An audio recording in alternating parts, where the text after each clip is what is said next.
السلام علیکم، میرا نام ہے جویریہ عادل اور آپ دیکھ رہے ہیں تختی آن لائن۔ اس سیریز میں کلائمیٹ چینج کے متعلق منظر عام پر آنے والی جدید ترین معلومات پر بات کی جا رہی تھی۔ آئیے بات کو وہیں سے شروع کرتے ہیں جہاں تک اسے پچھلی ویڈیو میں بیان کیا گیا تھا۔ صرف 1 سال میں زمین نے پوری دنیا میں استعمال ہونے والی بجلی سے بھی 300 گنا زیادہ ہیٹ کو جذب کیا ہے۔ اب سمندروں کی اس ہیٹ کو جذب کرنے کی صلاحیت کم ہوتی جا رہی ہے۔ جو ہیٹ انسانی سرگرمیوں کی وجہ سے ماحول کا حصہ بن رہی ہے، کوئی بعید نہیں کہ ہمارے سمندر جذب شدہ ہیٹ کو ایٹماسفیئر میں ریلیز کرنا شروع کر دیں۔ اگر ایسا ہوا تو گلوبل وارمنگ میں ایک خودکار اضافے کا آغاز ہوگا جو کسی بھی صورت تھمنے کا نام نہیں لے گا۔ ہم نہیں جانتی کہ ایسا ہو یا نہ ہو، لیکن ایک بات تو طے ہے کہ سمندر خطرے کی گھنٹی بجا رہے ہیں۔ اگر آپ سوچ رہے ہیں کہ یہ صورتحال سنگین اور قابل غور ہوتی جا رہی ہے تو اس کا جواب بالکل ہاں ہے۔ اب ہم ایک ایسے مقام پر پہنچ چکے ہیں جہاں پر ہمارا خود سے کچھ سوال کرنا انتہائی ضروری ہو گیا ہے۔ کیا ہمارے سیارے کے لیے اپنا وجود برقرار رکھ پانا ممکن رہے گا؟ اگر حالات ایسے ہی رہے تو کیا زمین پر زندگی سروائیو کر پائے گی؟ اس سیریز کی اس سے پچھلے ویڈیو میں ٹپنگ پوائنٹس کا ذکر کیا گیا تھا۔ اب ہم ٹپنگ پوائنٹس کے متعلق بات کرتے ہیں۔ ٹپنگ پوائنٹس کا مطلب بدلاؤ کے نقطے ہیں۔ ٹپنگ پوائنٹس میں گرین لینڈ آئس شیٹ، شمالی اٹلانٹک میں بڑھتا ہوا درجہ حرارت، کورل ریف سسٹم اور ایمیزون رین فارسٹ وغیرہ شامل ہیں۔ اگر ان سسٹمز کی موجودہ حالت، جو کہ ہمارے لیے کلائمیٹ چینج کا مقابلہ کرنے میں مددگار ثابت ہو رہی ہے، الٹ کر ایک غلط سمت اختیار کر لے تو ہمارا کیا ہوگا؟ اس وقت پوری دنیا میں 16 کے قریب ٹپنگ پوائنٹس موجود ہیں جو کلائمیٹ چینج کے خلاف ہمارے لیے مددگار ثابت ہو رہے ہیں۔ یہ 16 ٹپنگ پوائنٹس اور مزید 5 جو آرکٹک گراؤنڈ زیرو میں موجود ہیں، ایک دوسرے سے سمندروں کے ذریعے جڑے ہوئے ہیں۔ یہ بڑے بڑے بائیو فزیکل سسٹمز ہیں جن پر بذات خود انسان اور زمین کی بقا انحصار کرتی ہے۔ اب سوال یہ ہے کہ کس درجہ حرارت پر یہ سسٹمز کلائمیٹ چینج کے خلاف ہماری مدد کرنے کے بجائے الٹا ہمارے لیے وبال جان بن جائیں گے؟ تاریخ میں پہلی بار سائنسدانوں نے اس سوال کا جواب دینے کی کوشش کی ہے۔ یہاں آپ کو ایک گراف دکھایا جا رہا ہے جس میں وائی ایکسس پر ان 16 ایلیمنٹس کو دکھایا گیا ہے، جبکہ ایکس ایکسس پر سرخ رنگ میں آپ انسرٹینٹی رینج کو دیکھ سکتے ہیں۔ آپ انسرٹینٹی رینج کو دیکھ سکتے ہیں جس کا اندازہ سائنسی اصولوں پر عمل کرتے ہوئے لگایا گیا ہے۔ گراف میں جہاں جہاں پر بھی گہرا سرخ رنگ موجود ہے وہیں پر ٹپنگ یعنی بدلاؤ کے امکانات زیادہ ہیں۔ ایکس ایکسس پر بنایا گیا گراف درجہ حرارت کے ساتھ آگے کو بڑھ رہا ہے۔ بدلاؤ کے اوسط درجہ حرارت کو پیلے رنگ کی سرکل لائنوں کی صورت میں دیکھا جا سکتا ہے۔ آئیے جانتے ہیں کہ اس کا مطلب کیا ہے۔ ان 16 ٹپنگ پوائنٹس میں سے 5 کے بدلاؤ کا درجہ حرارت 1.5 ڈگری سینٹی گریڈ ہے، جو پہلے ہی کراس کیا جا چکا ہے۔ ان 5 میں گرین لینڈ کی آئس شیٹ، مغربی انٹارکٹیکا میں موجود ice sheet, permafrost, tropical coral reef system اور بیرن سی آئس شامل ہیں۔ ان 5 میں سے صرف 2 گلیشیئرز کا پگھلنا ہی سمندر کی سطح میں 10 میٹر تک کے اضافے کا سبب بن سکتا ہے، جس کے مضمرات کو سمجھ پانا بھی ہمارے بس کی بات نہیں۔ اس گراف میں سائنسی انسرٹینٹی کو دکھایا گیا ہے، مگر جیسے جیسے ہم زمینی نظام کو سمجھتے جا رہے ہیں ویسے ویسے یہ رسک بڑھتا جا رہا ہے۔ یہاں آپ کو اس کا ثبوت ایک اور گراف کی صورت میں دکھایا جا رہا ہے۔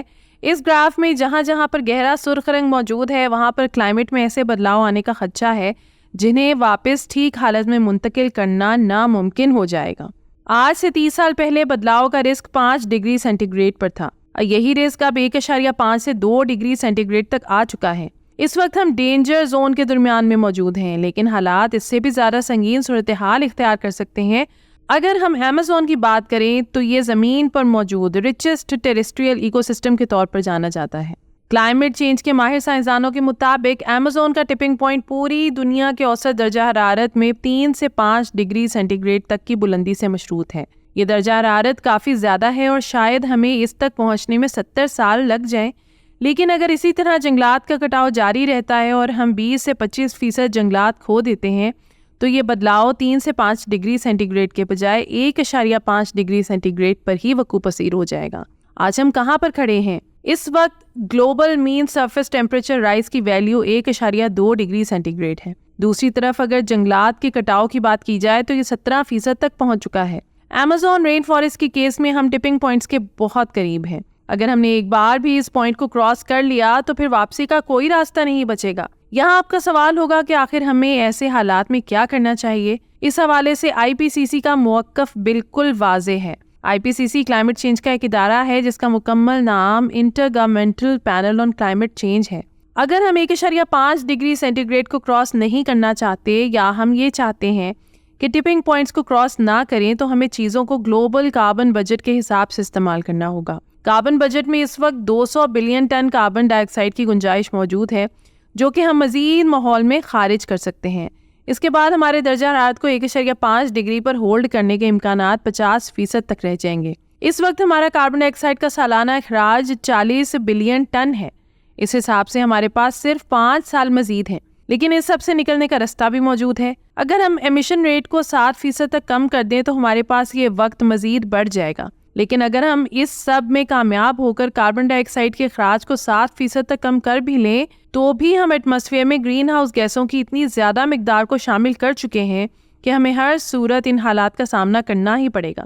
اب ہمیں اپنے آپ کو تیار کرنا ہے کیونکہ سن 2030 سے 35 کے درمیان ہم 1.5 ڈگری سینٹی گریڈ کو کراس کر جائیں گے۔ اس کے بعد پوری دنیا کو اور زیادہ قحط سالیوں، سیلابوں، طوفانوں، بیماریوں اور ہیٹ ویو کا سامنا کرنا پڑے گا۔ اس سب کا مطلب یہ ہے کہ زمین اور اس پر موجود زندگی کی بقا کے تمام دروازے تیزی سے بند ہو رہے ہیں، لیکن روشنی کی کرن اب بھی باقی ہے۔ اس وقت ہم نہ صرف تباہی کے دہانے پر کھڑے ہیں بلکہ ہمارے پاس اس سب کو ٹھیک کرنے کا موقع بھی موجود ہے، لیکن اب ہمارے پاس اس سب کو بدلنے کے لیے زیادہ وقت نہیں بچا۔ ہم کبھی بھی آہستہ آہستہ بدلاؤ لا کر ان حالات کو نارمل نہیں کر پائیں گے۔ اگر ہم اس سب کو ٹھیک کرنا ہے تو پھر ہمیں ہر صورت ایکسپونینشل بدلاؤ لانا ہوگا۔ اس وقت ہمارے لیے 2 ہی چیزیں اہم ہیں، پہلی رفتار اور دوسرا اسکیل، یعنی ہمیں حالات کو سدھارنے کے لیے نہ صرف تیزی سے کام کرنے کی ضرورت ہے بلکہ ہمارے لیے بہت سے اقدامات وسیع پیمانے پر کرنا بھی لازمی ہے۔ ضرورت اس امر کی ہے کہ کلائمیٹ چینج اور گلوبل وارمنگ کو کنٹرول کرنے کے لیے ہم مختلف سطحوں پر اقدامات کریں۔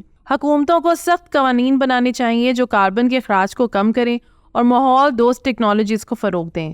کلائمیٹ چینج ایکشن پلان اور پالیسیز بنائی جائیں جو ماحولیاتی آلودگی کے خاتمے کے لیے گیم چینجر ثابت ہوں۔ شمسی پینلز کا استعمال بڑھایا جائے تاکہ بجلی کی پیداوار میں کاربن کے اخراج کو کم کیا جا سکے اور ہوا سے بجلی پیدا کرنے کے منصوبے شروع کیے جائیں۔ زیادہ سے زیادہ درخت لگائے جائیں تاکہ کاربن ڈائی آکسائڈ کو جذب کیا جا سکے۔ پاکستان میں بلین ٹری سونامی جیسے منصوبے اس کی ایک مثال ہیں۔ جنگلات کی کٹائی پر سخت پابندی لگائی جائے اور موجودہ جنگلات کی حفاظت کی جائے۔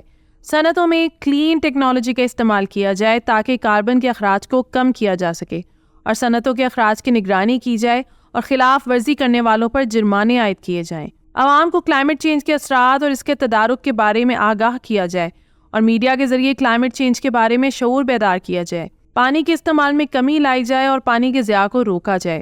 پانی کے ذخائر کو محفوظ بنایا جائے اور نئے ذخائر بنائے جائیں۔ کلائمیٹ چینج کے خلاف عالمی معاہدوں میں شرکت کی جائے اور ان پر عمل درآمد کیا جائے۔ ترقی یافتہ ممالک سے تکنیکی تعاون حاصل کیا جائے تاکہ کلائمیٹ چینج کے اثرات کو کم کیا جا سکے۔ کلائمیٹ چینج اور گلوبل وارمنگ سے نپٹنے کے لیے سمندروں میں کئی اہم تبدیلیاں لانا ضروری ہیں۔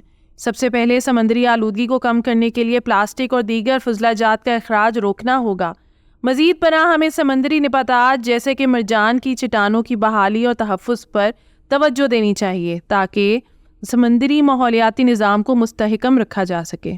یہ اقدامات نہ صرف کلائمیٹ چینج کو کنٹرول کرنے میں مددگار ثابت ہوں گے بلکہ ہماری زمین کو بھی محفوظ بنائیں گے۔ تو یہ تھی آج کی ویڈیو۔ امید کرتی ہوں کہ یہ ویڈیو آپ کے لیے بہت انفارمیٹیو اور دلچسپ رہی ہوگی۔ آپ سے گزارش ہے کہ ویڈیو کو لائک کریں اور ایسی ہی مزید دلچسپ، انفارمیٹیو اور ایجوکیشنل ویڈیوز کے لیے ہمارے چینل تختی آن لائن کو سبسکرائب کر کے بیل آئیکن کو بھی لازمی پریس کر لیں۔ شکریہ۔